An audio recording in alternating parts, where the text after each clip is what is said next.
Hi guys, Vicky through the Looking Glass here and welcome back to my channel. So today is a super exciting day. It is Spider-Man Day. So Spider-Man Far From Home was released today.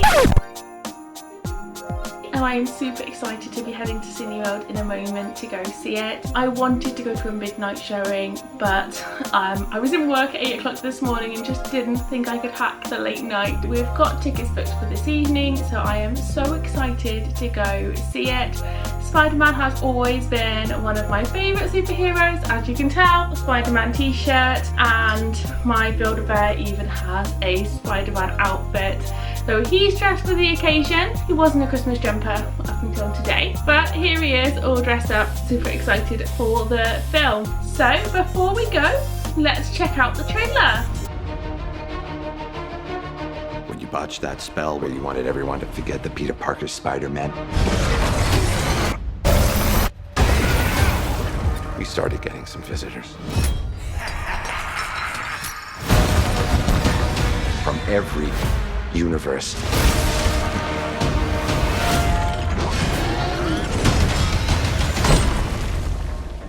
Hello, Peter. When I first saw the trailer, it gave me Into the Spider-Verse vibe, and I love the fact that it is taking elements from all of the previous Spider-Man movies. I remember going to see the Tobey Maguire Spider-Man film when it first came out in the cinema. I remember being so excited and going there with my dad and my brother, and I've seen every Spider-Man film since in the cinema. Safe to say I've been a fan since childhood. Spider-Man has always been one of my favourite superheroes. Ben's is Batman, mine's always been Spider-Man. I think it's just because that's what I've grown up with. I have avoided all of the reviews and any spoilers, but as I said, the film came out today and we are going this evening, and I am going to keep this video spoiler free as well for you, because I know there's nothing worse than a film being ruined before you go. So as always on my first thoughts videos, here are 5 fun facts about Spider-Man. So Spider-Man made his first appearance in Amazing Fantasy 15, and that was on the 10th of August 1962. I know, crazy to think that he's been around for that long. The first Spider-Man only comic was on the 1st of March 1963, so that came less than a year later. Fun fact number 2. So Spider-Man was the first teenage superhero. Before that, any teenage characters tended to be more sidekicks. Stan Lee wanted to create a teenager as a main superhero just to fit in more with their audience at the time, and Spider-Man has led the way for many other characters since. Fun fact number 3. So Spider-Man is the most profitable of all of the superheroes.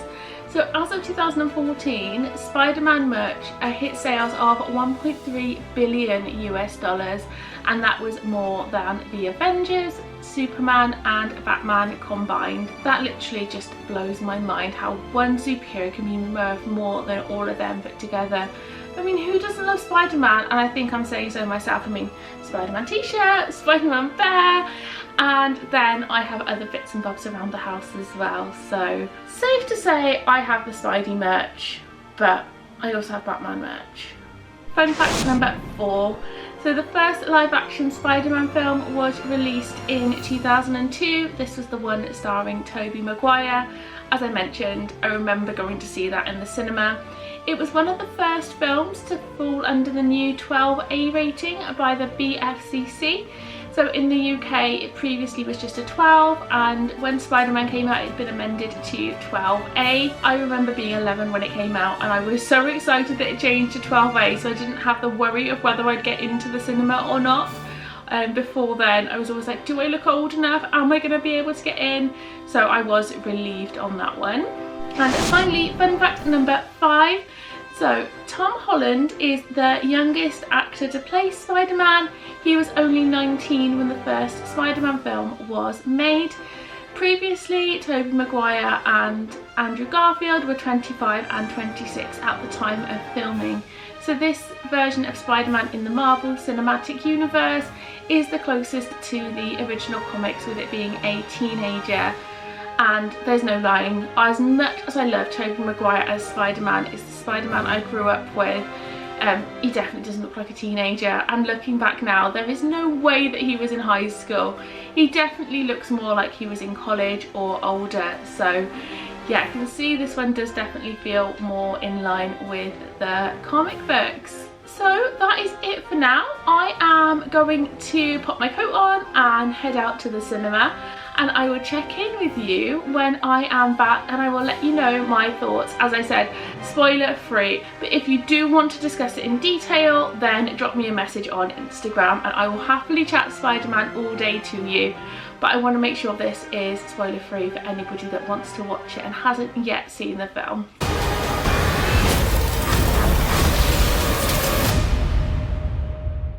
Hi guys, so I am back from Spider-Man No Way Home. I'll get the title right this time, and oh my days, I absolutely loved it. So as I previously said, this is going to be spoiler free, so I'm just going to say my thoughts without giving too much away in case you haven't seen it yet. I love how it wasn't a carbon copy of the animated film that came out a few years ago, as it is a similar theme. I felt that the characters intertwined very organically, and the way they added the characters from the different universes worked really well. It didn't feel forced, and it didn't feel like they were just trying to add characters in for the sake of it. Cough, Spider-Man 3. It felt like everybody had a purpose and all the characters had enough time for you to understand their arc in the film. I felt the humour was on point. I felt like the way that they interacted with each other, and then the nods to previous Spider-Man films, was really nice for the fans that remember the older films, but they would still work with newer audiences that hadn't seen the original ones from way back when. Kind of would have worked for everybody, which I think is so clever in the Marvel Cinematic Universe, how they kind of cater for everybody. I loved Doctor Strange's role in the film. I'm not a huge fan of Doctor Strange, I'll be the first to say it. The way that he warps things and the magic, it spins my head a bit. I can't cope with it. He kind of took the place of Tony Stark, which I know he's gone from MCU now. That's not a spoiler, Endgame was years ago. If you haven't seen it yet, then sorry. But I felt that Doctor Strange kind of filled in that role as a mentor for Spider-Man and somebody to look up to, and I felt that the way he explained how everything was working just broke it down to a way that even I could understand. I can't cope when the walls start bending and the room goes like this and folds in on each other. If it's too much of that, my head just goes, I can't focus. Before I watched this, I didn't want to read any reviews or see any comments. The only thing I saw was a one line at the start of a review saying that this is the greatest hits of Spider-Man films, and I have to agree. It had nods to the previous films, everything tied together really well, and I absolutely loved it. I asked Ben his thoughts and he just said it was awesome. And I mean, I am a Spider-Man fan, and I think that the way that it worked, it was something different. I feel like the way that the villains and the characters all intertwined made sense, and it kind of gelled. It reminded me of Spider-Man 3 and how that probably should have been.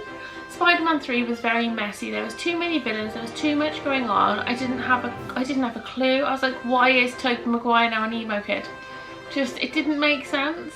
Whereas with this, there are multiple villains, there's multiple good guys, and it all just seemed to gel really well. It seemed to be well thought out, and the pacing was good as well. I think this was shorter than some of the more recent Marvel films. It wasn't 3.5 hours. The film, we went to a 7:45 showing. It started just before 8:15, and we came out at about 10 to 11, I think. So it was about 2.5 hours, give or take. I haven't looked at the exact runtime, but it was really well paced. It didn't feel too long. Eternals felt like an eternity.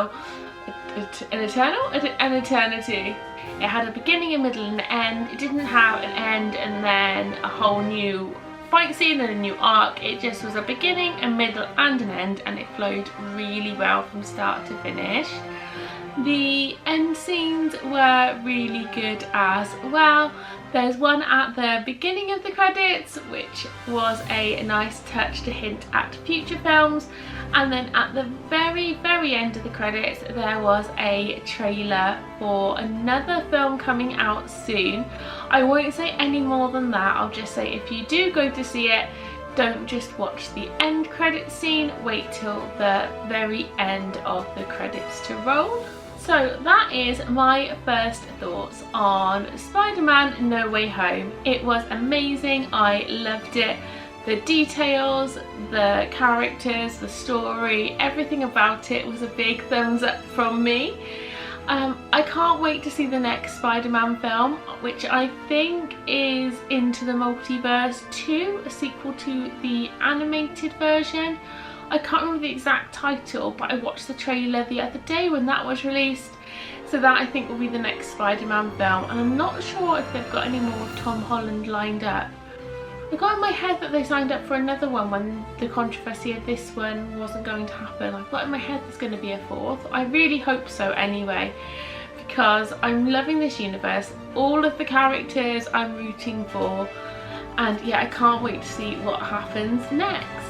I hope you have liked this video. If you have, give me a big thumbs up. Let me know your thoughts in the comments, spoiler free. If you want to discuss it with me in details, including spoilers, drop me a message on Instagram and I'll happily discuss, which is at Vicki_through-the-looking-glass. I hope you're having an amazing day, and I will speak to you all real soon. Bye guys!